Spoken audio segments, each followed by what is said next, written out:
500 ग्राम द्रव्यमान तथा 10 सेंटीमीटर त्रिज्या के बेलन जिसकी मुख्य अक्ष के परितः जड़ता हो। तो सिलेंडर ऑफ मास, देखिए मास 500 ग्राम दिया है, तो इसको आप कन्वर्ट कर लें केजी में, तो 1/2 kg या 0.5 kg, ऐसे आप कन्वर्ट कर लें। और रेडियस है 10 सेंटीमीटर, तो आप इनको 1/10 आ जाएगा मीटर में, या 0.1 मीटर ऐसे लिख लें। Moment of inertia about natural axis, जो ज्योमेट्रिकल है वो नेचुरल एक्सिस कहा जाता है। इसके मुख्य अक्ष के परितः जड़ता गुण, तो बेलन का दे रहा है, तो अब आपको ध्यान देना होगा कि सॉलिड का लिखें या हलो का, क्योंकि नाम नहीं लिया है, एक समस्या हो जाती है। तो किसी बेलन का इसके मुख्य अक्ष के परितः जड़ता गुण, जैसे आप ये बेलन लिए हैं, तो अब ये सॉलिड या हलो आपको देखना पड़ता है ऐसे। ये इसका मुख्य अक्ष है जो ज्योमेट्रिक एक्सिस कहा जाता है, ये सेंटर ऑफ मास से होकर जाता है ऐसे। अगर हालो है तो mr², अगर ये सॉलिड है तो डिस्क का आप लेते हैं, तो I सॉलिड सिलेंडर। तो सॉलिड सिलेंडर तो यहाँ पर लिखेंगे 12mr², हाफ m आपको दिया गया है 0.5, r दिया गया है 0.1 का स्क्वायर, तो 12.5 0.01 kg मीटर स्क्वायर, ऐसे आपने ज्ञात कर लिया आई सिलेंडर।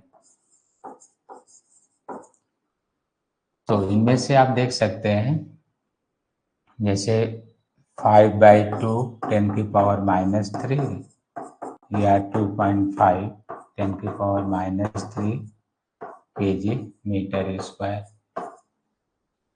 तो अगर दे रहा है तो ये ठीक है, और डायरेक्ट भी होता तो आपको देखना पड़ता, जैसे 5 भी अगर होता है तो 5 भी दिया है, तो ये कंफ्यूजन करेगा। तो आप किसका टिक करेंगे, देखिए 5 भी है तो हाफ ना लेते हैं तो 5 आ जाता है, हाफ ले लिए तो पहला आ गया। तो ऐसे क्वेश्चन में थोड़ा सा आपको ध्यान देना पड़ेगा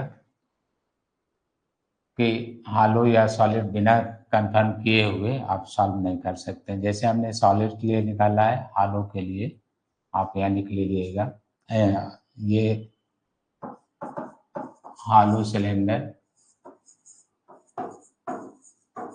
तो इसका आ जाएगा I1 मान ले रहे हैं mr², ऐसे आ जाएगा। तो यह आ जाएगा 5 10⁻³ kg मीटर स्क्वायर।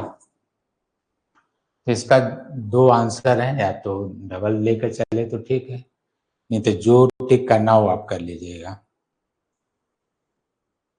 ठीक है, जो आपको टिक करना है। इसमें moment of inertia of uniform ring of mass m and radius R about tangent line in its on plane. तो यूनिफॉर्म रिंग का लेना है, तो जैसे ये रिंग है, हम इसको बता भी चुके हैं, जैसे ये रिंग है और इसमें स्पर्श रेखा लेना है जो उसी प्लेन में हो, प्लेन के बाहर नहीं हो, ऐसे आप बल्कि इसको कट कर लें तो ज़्यादा समझ में आएगा ऐसे। तो ये आपका सेंटर हो गया, ये एक्स एक्सिस हो गया, ये एक्स डैश हो जाएगा, ये वाई है, ये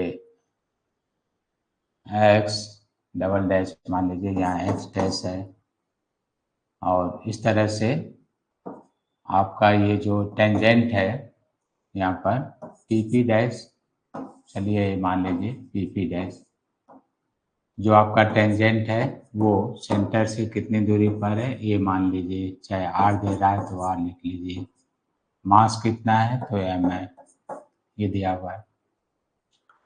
तो अबाउट टेंजेंट तो पैरेलल एक्सिस थ्योरम, आप इनके बीच की दूरी को k कहते हैं, तो आप लिखेंगे आई पी पी डैश, तो एम के स्क्वायर प्लस आई डी। देखिए उसी तल में है तो यहाँ पर आई डी होगा, ध्यान दीजिएगा, ICM नहीं ID होगा।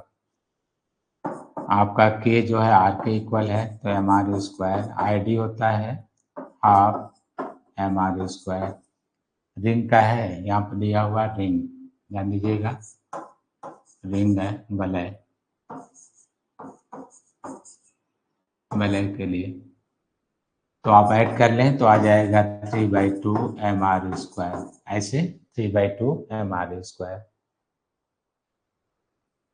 तो इस पे आंसर आपको भी दिया हुआ है, आप सॉल्व कर लें इसको। तो हम डिटेल वीडियो भी बनाकर आपको थ्योरी में समझाए हैं। Moment of inertia of spherical shell, समान द्रव्यमान के गोली कोश और ठोस गोले के जड़ता गुण बराबर है तो इनकी त्रिज्याओं का अनुपात होगा। तो देखिए इसमें एक बार कह रहा है कि स्फेरिकल सेल है और एक कह रहा है कि ठोस गोले, तो इनकी जड़ता गुण बराबर है। तो आई आप लिखते हैं सॉलिड स्फीयर, तो आपने याद कर लिया होगा 2/5 एम के स्क्वायर। तो इसमें एम आर आपको लेना हो, ले लीजिए R1 स्क्वायर। ऐसे द्रव्यमान को समाने का है। और आई आप ले लीजिए स्फेरिकल सेल, शॉर्ट में सेल लिख दे रहे हैं, सेल। तो इसका आप जानते हैं 2/3 एम R2 स्क्वायर लिख लीजिए। मास सेम कह रहा है, अब कह रहा है कि ये दोनों बराबर हैं तो आप इक्वल कर लीजिए 2/5 M R1 square 2/3 M R2 square. ऐसे मास कैंसिल हो जाएगा, 2 कैंसिल है।